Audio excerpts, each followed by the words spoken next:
All right, Pop's working on the old one that looked pretty rough, so we got all that crap sanded down and gonna get it ready to respray. This is one of the good ones. It came out pretty nice.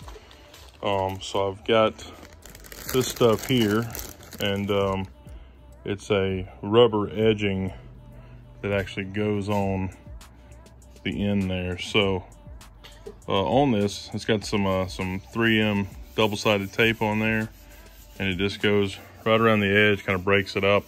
Looks pretty good. And if you buy the stuff that all these places that sell fender flares and wide body kits, then this stuff's pretty expensive. It's like $8 or something.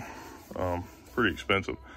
But if you order a big roll of it like this is for a bushwhacker fender, and it's a little bit different design, but I think it will work fine. All right, guys, I have horrible luck with paint, as y'all haven't noticed yet, but look at that. They scanned it off of the door here, and it really does not match very close at all, which is really upsetting, because the paint, we got it looking pretty good this last time we sprayed it, and the color is just way off. Like, it's just not even close enough for me to go, it's close enough, and you know.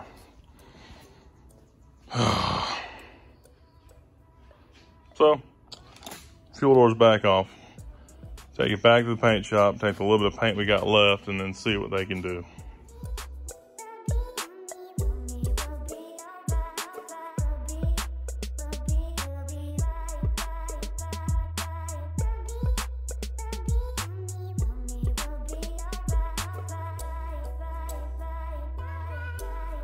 Right, guys, don't forget you can get $25 off of ceramic coating, the Armor Shield 9 from Avalon King, by putting HiRevz 25 in at checkout at avalonking.com.